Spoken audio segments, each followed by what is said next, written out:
معروف دانشور اور بھارت کے مسلمانوں سے خصوصی لگاؤ رکھنے والے ڈاکٹر انور ابراہیم ملیشیا کے نئے وزیر اعظم بننے میں کامیاب ہو گئے ہیں۔ ملیشیا کے بادشاہ عبداللہ نے تمام سیاسی جماعتوں کے ساتھ مشاورت کے بعد جمعرات 24 نومبر کو ایک اعلان میں یہ فیصلہ سنا دیا کہ اپوزیشن لیڈر انور ابراہیم اب ملک کے اگلے وزیر اعظم ہوں گے۔ 75 سالہ ڈاکٹر انور ابراہیم نے جمعرات کو ہی وزیر اعظم کے عہدے کا حلف بھی اٹھا لیا اور نئے وزیر اعظم کے طور پر کام کاج شروع کر دیا ہے۔ ملیشیا ساؤتھ ایسٹ ایشیا میں ایک مسلم اکثریتی ملک ہے جہاں 63% سے زیادہ مسلمان ہیں، 18% بدھسٹ ہیں، 9% عیسائی اور 6% ہندو ہیں۔ کافی دنوں سے یہاں سیاسی اتھل پتھل تھا جس کا اب خاتمہ ہو گیا ہے۔ ڈاکٹر انور ابراہیم کے سیاسی الائنس آف ہوپ یعنی PH نے گزشتہ ہفتے ہونے والے عام انتخابات میں پارلیمنٹ کی 222 سیٹوں میں سے 82 سیٹوں پر جیت حاصل کی تھی۔ ملیشیا میں وزیر اعظم بننے کے لیے پارلیمنٹ کی کم از کم 112 سیٹوں پر جیت حاصل کرنا ضروری ہے۔ اس الیکشن میں دوسرے نمبر پر ملیشیا کی کولیشن نیشنل الائنس یعنی جس کو PN کہا جاتا ہے وہ رہی۔ اس پارٹی نے پارلیمنٹ کی 73 سیٹیں حاصل کرتے ہوئے حکومت سازی کے قابل اکثریت حاصل کرنے کی بھی کوشش کی تھی، لیکن اس طرح کوئی بھی جماعت پارلیمنٹ میں مطلوبہ سیٹیں حاصل نہ کر سکی جو 112 ہے۔ کسی بھی پارٹی کو اکثریت نہ ملنے کی وجہ سے ملیشیا میں سیاسی پیچیدگی بڑھنے لگی تھی۔ اس سیاسی کشمکش کو دور کرتے ہوئے بادشاہ سلطان عبداللہ احمد نے ملک کے سابق وزیر اعظم محی الدین یاسین اور ڈاکٹر انور ابراہیم دونوں سے ملاقات کی اور اس گفتگو کے بعد انہوں نے انور ابراہیم کے وزیر اعظم بننے کا اعلان کر دیا۔ ڈاکٹر انور ابراہیم ماضی میں ملیشیا کے نائب وزیر اعظم اور وزیر خزانہ کے طور پر کام کر چکے ہیں۔ گزشتہ 20 سالوں سے زیادہ عرصے سے وہ بار بار وزیر اعظم بننے کی کوشش کرتے رہے لیکن موقع نہیں مل سکا تھا۔ انور ابراہیم ملیشیا کے لمبے عرصہ تک وزیر اعظم رہنے والے مہاتیر محمد کے ساتھ کام کرتے ہوئے 1990 کی دہائی میں مہاتیر کے ڈپٹی وزیر اعظم تھے، لیکن انہیں کرپشن اور ہم جنس پرستی کے الزام میں قید کی سزا سنا دی گئی تھی۔ ہم جنس پرستی ملیشیا میں ایک غیر قانونی اور غیر اخلاقی عمل سمجھا جاتا ہے اور قانونی طور پر جرم ہے۔ اس کے بعد سال 2004 میں انہیں ایک حیران کن فیصلے کے تحت رہا کر دیا گیا تھا۔ ڈاکٹر انور ابراہیم اب علاقائی جماعتوں کی حمایت حاصل کرنے میں کامیاب ہو گئے ہیں جن میں دیگر ریاستوں کے ساتھ ساتھ ریاست بورینو بھی شامل ہے۔ وزیر اعظم کے بطور ان کی حکومت کے اولین اقدام کے طور پر انہوں نے اعلان کیا ہے کہ وہ وزراء کی تعداد کم کریں گے اور ان کی تنخواہوں میں بھی کٹوتی کریں گے۔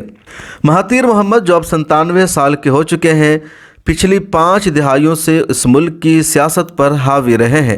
5 نومبر 2022 کو ملیشیا میں ہونے والے عام انتخاب یعنی لوک سبھا کے چناؤ میں مہاتیر نے ایک بار پھر حصہ لیا تھا، لیکن 53 سالوں میں پہلی بار ان کو ہار کا سامنا کرنا پڑا، یعنی 1959 کے بعد مہاتیر کی یہ پہلی شکست تھی۔ مہاتیر محمد 1981 سے 2003 تک ملیشیا کے سربراہ مملکت رہے۔ اس کے بعد سال 2018 سے 2022 تک وہ دنیا کے سب سے عمر دراز وزیر اعظم تھے۔ اب 2022 کے الیکشن میں شکست کا سامنا کرنے کے بعد مہاتیر محمد نے سیاست سے علیحدگی اختیار کرنے کا اعلان کیا ہے۔ جمعرات 24 نومبر کو ملیشیا کے شاہی محل سے جاری ہونے والے فرمان میں ڈاکٹر انور ابراہیم کو نیا وزیر اعظم مقرر کرنے کے اعلان کے بعد سے سیاسی حلقے یہ امید ظاہر کر رہے ہیں کہ کئی دہائیوں سے سیاسی عدم استحکام کے شکار اس ملک میں اب سیاسی استحکام قائم ہو سکے گا۔ ڈاکٹر انور ابراہیم ملک کے 10ویں وزیر اعظم ہوں گے۔ ملیشیا میں گزشتہ 4 سالوں کے دوران 3 وزیر اعظم برسر اقتدار رہ چکے ہیں۔ اس بار کے الیکشن سے قبل ہی حزب اختلاف کے رہنما انور ابراہیم نے دعویٰ کیا تھا کہ ان کے سیاسی اتحاد کو حکومت سازی کے لیے پارلیمنٹ میں کافی حمایت حاصل ہے۔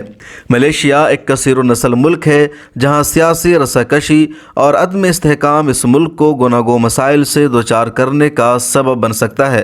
انور ابراہیم نے اپنی انتخابی مہم میں ملک سے بدعنوانی کے خاتمہ اور اپنے عوام کو مہنگائی کے دلدل سے نکالنے پر اپنی تمام تر توجہ مرکوز رکھنے کا وعدہ کیا تھا۔ آئندہ کے اقدامات اور ان کی پالیسیوں کو اب اسے پیمانے سے پرکھا جائے گا۔ ڈاکٹر انور ابراہیم کے ہندوستان سے بھی گہرے تعلقات ہیں۔ بھارت کی سرکار میں ذمہ داروں کے علاوہ یہاں کے متعدد مسلمان رہنما اور دانشوروں سے بھی وہ ہمیشہ رابطہ میں رہے ہیں۔ کئی مرتبہ مختلف کانفرنس اور سیمینار میں بھی شرکت کے لیے آ چکے ہیں۔ نئی دلی میں واقع معروف تھنک ٹینک ادارہ انسٹیٹیوٹ آف آبجیکٹیو اسٹڈیز سے ان کی گہری وابستگی ہے۔ اس کے متعدد سیمیناروں اور کانفرنسوں میں انہوں نے شرکت کی ہے۔ بھارت کے وزیر اعظم نریندر مودی نے ڈاکٹر انور ابراہیم کو وزیر اعظم منتخب ہونے پر مبارکباد پیش کی ہے۔ جواب میں انہوں نے بھی ٹویٹ کیا کہ ہم بھارت کے ساتھ مضبوط رشتہ برقرار رکھنا چاہتے ہیں۔ آیوس کے چیئرمین ڈاکٹر محمد منظور عالم نے بھی مبارکباد پیش کر کے نیک خواہشات کا اظہار کیا ہے۔ سال 2019 میں جب ملیشیا کے وزیر اعظم ڈاکٹر انور ابراہیم دہلی آئے تھے تو دہلی کے انڈیا انٹرنیشنل سینٹر میں ایک چھوٹا سا پروگرام رکھا گیا تھا جس میں آیوس کے وفد نے بھی شرکت کی تھی۔ اس موقع پر ملت ٹائمز کے ایڈیٹر شمس تبریز قاسمی کی بھی ان سے ملاقات ہوئی۔